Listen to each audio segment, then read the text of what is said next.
let's shift our focus to more that we're tracking. In fact, an important development here on news now. The government, in fact, has released its borrowing plan for the second half of financial year 25-26. The government here plans to borrow rupees 6.77 lakh crore in the second half of the fiscal year 2025-26. You're looking at the important numbers on your screens at the moment. Rupees 10,000 crore, in fact, will be borrowed through issuance of sovereign green bonds, and the gross market borrowing of rupees 6.77 lakh crore shall be completed through 22 weekly auctions, is what we're given to understand. Let's also tell you that the government will in fact continue to carry out switching or buyback of securities. In fact, a lot to be decoding as far as that is concerned. So let me take the opportunity to take it across to my special guest, Madhavi Arora, lead economist, Emkay Global, joining me. Madhavi, thank you very much for taking the time out and joining us here this evening on ET Now. It's always a pleasure when I'm in conversation with you. So thank you for joining us. Let's begin with, how we're essentially looking at it, given the fact that the numbers here, it's 6.77 lakh crore via bonds.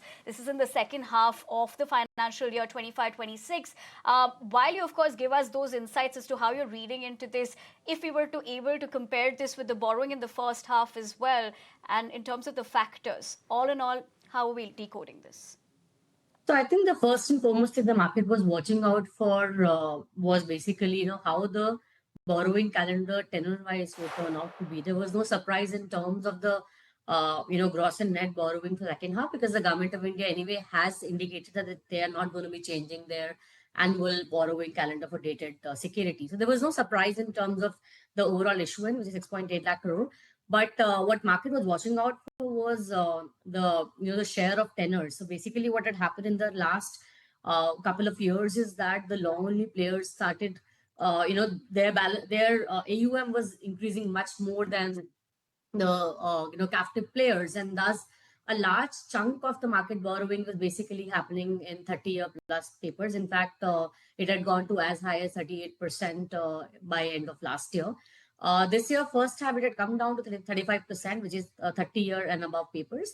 And we saw a massive demand drought for that segment, because we suddenly saw change in the risk appetite and the investment appetite of these long only players. And market was hoping that the government of India and the Reserve Bank of India essentially changed the way they are issuing papers in line with the market demand. So not only the captive investors like bank seem to be sort of having an uneasy positioning, but even the long only players who are buying these longer term papers also had shown less inclination towards buying long papers. So I think to that extent, given the fact that 30-year and above issuances have now come down to less than 30%, which is much better than what market expected, I think it's going to be a massive relief for the market, and I think you should see some, bull flattening in the market GSEC curve as we open on Monday.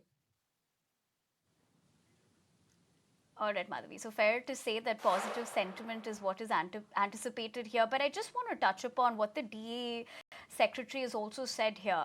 One of the comments coming in is that based on the consultation with the RBI and the market, the cutting issuance of long duration bonds, how are we reading into that as well? That's what exactly I said. The long only papers, the 30-year plus, their issuance share has massively come down. In the last first half of this year, it was as high as 38%, and that was essentially done in line with the demand of longer investment players in the last 2 or 3 years. But what we've seen in the last 6 to 9 months is that these players, the demand for longer papers is also sort of exhausted. Their AUM is not incrementally growing that much. The investment guidelines for players like NPS and even insurance to some extent has sort of move more towards equity. So whatever increment they're getting in the AUM is, getting more biased towards equities. And thus, there is a sense of uneasiness in terms of the issuance versus demand on the longer end. And that is what as the policymakers have tried to address. So we are seeing, the longer end paper, 30-year plus papers, as I was mentioning earlier, the share of that has come down to 29%. It was as high as 38% in second half of last year and around 35% first half of this year. So clearly market is going to rejoice that. And as I said, there was a lot of uneasiness with regard to, how the market imbalances were playing out in the yield curve. That essentially has flattened. Exactly what I said earlier as well. been factored in. Correct, that's right. You did put that into effect as well, but just with the fact that what the TA secretary happened to mention. But fair enough, Madhavi, because the other aspect over here is that the government has said that they're confident to sticking to the fiscal deficit target of 4.4%. Yeah, so I think, see, there are risks to the fiscal number, not just because of GST. That probably, as per the government number, may not be a big threat because it would be disproportionately borne by states than center. It is going to be anyway, as per their maths, less than 0.1% of GDP pressure on them. So I think that could be still manageable. But beyond that, also, we are seeing the tax outcomes being much lower than budgeted, and the tax buoyancy needs to be nearly double now for the rest of the year for them to be able to catch up to the tax targets. So clearly, there's a pressure on the revenue side. We also would have some offset in the form of probably better divestment than what we've seen in the last few years. Also, of course, RBI's dividend has been much higher. PSC dividends also would be healthy for this year. So I think they could get some buffer from that front. And also on the expenditure side, so far in the first half of the year, they have been pretty decent in terms of their spending profile.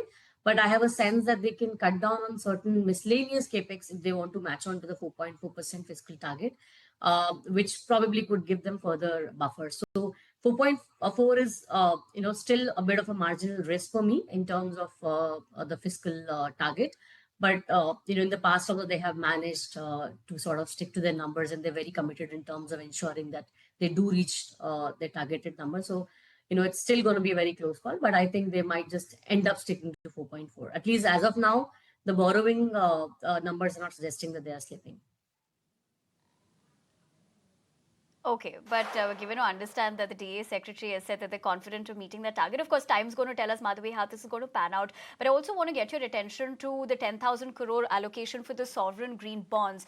How significant is that within this borrowing plan? And how do you really think, if I could ask you, this would also, you're approaching the investor appetite shaping up for these instruments as well? I think they had lost a bit of an appetite. So I think my sense is that, the issuance of green bonds actually has has been relatively lower than what it used to be a year ago or so. I think there's, an average appetite for these kind of bonds. I don't think they've really increased the allocation of green bonds.